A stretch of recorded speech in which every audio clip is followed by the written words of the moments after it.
फिर सुबह होने से कुछ पहले हमारे प्यारे आका सल्लल्लाहु अलैहि वसल्लम इस दुनिया में तशरीफ ले आए। हुजूर सल्लल्लाहु अलैहि वसल्लम की पैदाइश पर 3 बड़ी अजीब निशानियां सामने आईं, जिन्हें देखकर दाई शिफा भी हैरान रह गईं। पहली चीज, जब बच्चा पैदा होता है तो उसकी नाफ मां की आंत से जुड़ी होती है, मगर हमारे हुजूर सल्लल्लाहु अलैहि वसल्लम की नाफ मां की आंत से बिल्कुल अलग थी।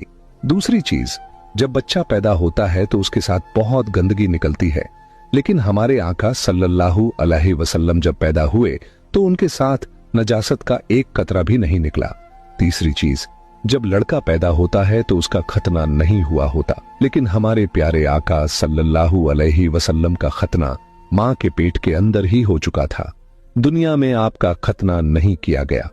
ये 3 बातें देखकर दाई शिफा घबरा गईं और हजरत आमिना रजी अल्लाह ताला अन्हा से बोली, ए आमिना, मैंने अपनी सारी जिंदगी में ऐसा बच्चा नहीं देखा। फिर हजरत शिफा ने हुजूर सल्लल्लाहु अलैहि वसल्लम को अपनी गोद में लेकर एक तरफ जमीन पर लिटा दिया। जैसे ही उन्होंने लिटाया, हुजूर नबी करीम सल्लल्लाहु अलैहि वसल्लम ने अचानक करवट बदली और घुटनों के बल झुककर सीधे सजदे में चले गए। ये देखकर हजरत आमिना रजी अल्लाह ताला अन्हा की हैरानी की इंतहा न रही।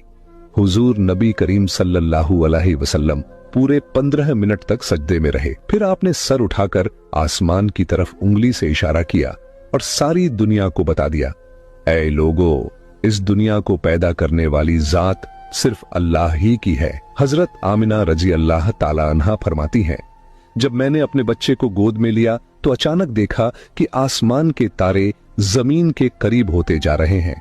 फिर अचानक एक बादल का साया मेरे कमरे के अंदर आया और मेरी गोद से मेरा बच्चा उस बादल के साये में गायब हो गया। उस बादल के अंदर से एक आवाज आई, ए जिब्राइल अलैहिस्सलाम, इस बच्चे को पूरी दुनिया का चक्कर लगवाओ, इसे सारे नबियों की खूबियां अता करो, इसे यूसुफ की खूबसूरती दो, अय्यूब का सब्र दो, इब्राहिम की दोस्ती दो और दाऊद की मीठी जुबान दो। हजरत आमिना रजी अल्लाह ताला अन्हा फरमाती हैं, थोड़ी देर बाद वो बादल का साया हट गया और मैंने देखा कि मेरा बच्चा फिर मेरी गोद में लेटा हुआ था। सुबह होने ही वाली थी कि दाई शिफा बाहर निकलकर हुजूर सल्लल्लाहु अलैहि वसल्लम के दादा हजरत अब्दुल मुत्तलिब को खुशखबरी देने पहुंची।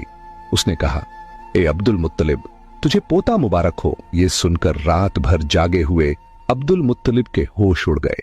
वो इस कदर हैरान थे कि आमिना के घर इतना खूबसूरत बच्चा पैदा हुआ है। सारे चाचा भी अपने भतीजे को देखकर बेहद खुश हुए।